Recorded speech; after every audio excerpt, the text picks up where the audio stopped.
नमस्कार मित्रांनो, पुन्हा एकदा आपणा सर्वांचं स्वागत आहे नादमधुरमध्ये। आजचा व्हिडिओ आहे तो जरा वेगळ्या विषयावरचा आहे। संगीताशीच निगडीत आहे, परंतु यात कोणतंही गाणं वगैरे नाही आहे। तर हा व्हिडिओ आहे अखिल भारतीय गांधर्व महाविद्यालयाच्या वतीने घेण्यात येणाऱ्या ज्या परीक्षा आहेत, प्रारंभिक ते विशारदपूर्ण किंवा अलंकारपूर्ण वगैरे या परीक्षांसंदर्भात हा व्हिडिओ आहे। आणि पूर्वी कसं होतं, आपण परीक्षेत सहभागी होताना परीक्षा सेंटरवर गेलं की आपल्याला तिथे प्रवेशपत्र हॉल तिकीट मिळत होतं। परंतु आता या सत्रापासून म्हणजे नोव्हेंबर 2025 पासून हे हॉल तिकीट जे आहे, अर्थात प्रवेशपत्र आहे परीक्षेत सम्मिलित होण्यासाठीचं, ते आपल्याला ऑनलाईन डाउनलोड करायचं आहे। त्यासाठी अखिल भारतीय गांधर्व महाविद्यालयाने एक वेबसाईट सुरू केलेली आहे। त्यावरून आपण हे हॉल तिकीट डाउनलोड करू शकतो। ते कसं डाउनलोड करायचं त्या संदर्भात हा आजचा व्हिडिओ आहे। चला तर व्हिडिओला सुरुवात करूया।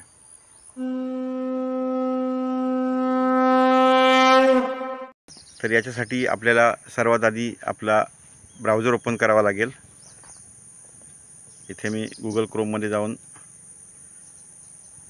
ही साईट जी आहे अखिल भारतीय गांधर्व महाविद्यालयाची ती टाईप करणार आहे। abgmvm.exam.org अशी ही वेबसाईट आहे, ज्याची लिंक मी डिस्क्रिप्शनमध्ये देणार आहे। तिथूनही तुम्ही क्लिक करून हे हॉल तिकीट डाउनलोड करू शकता। हे बघा, इथे मला ती साईट आलेली आहे, त्याच्यावर मी क्लिक केलेलं आहे। त्यानंतर असा इंटरफेस आपल्याला दिसेल।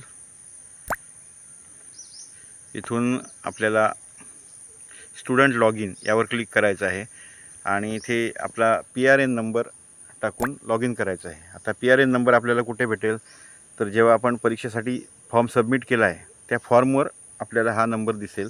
मी आपल्याला दाखवतो आहे, हा फॉर्म आहे आणि हे बघा, हा इथे PRN नंबर आपल्याला दिसतोय, PRN-GMM-2025-119704। तो नंबर इथे टाकायचा आहे।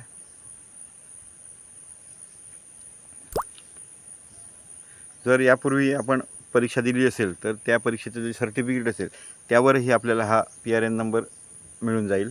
आणि जर आपली ही पहिलीच परीक्षा असेल तर जो फॉर्म तुम्ही सबमिट केला आहे त्याच्यावर हा PRN नंबर असेल, तिथून तुम्ही तो इथे टाईप करून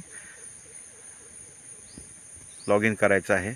यासाठी पासवर्ड लागणार आहे। पासवर्ड म्हणजे जेव्हा आपण परीक्षेचा फॉर्म सबमिट करतो त्यावेळी जो आपण पासवर्ड ठेवलेला आहे तोच पासवर्ड इथे लॉग इन करण्यासाठी लागणार आहे।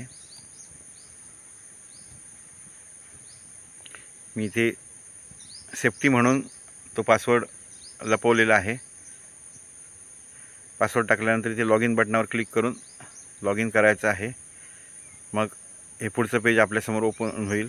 त्यामध्ये डाउनलोड हॉल तिकीट असं लिहिलेलं दिसतंय, त्यावर क्लिक करायचं आहे। त्यावर क्लिक केल्यानंतर आपलं हे हॉल तिकीट डाउनलोड होऊन जाईल। हॉल तिकीट इथे डाउनलोड झालेलं आहे, हे आपण बघू शकता। याची प्रिंट काढून आपल्याला परीक्षेच्या वेळी घेऊन जायची आहे, तरच आपल्याला परीक्षेत सहभागी होता येणार आहे।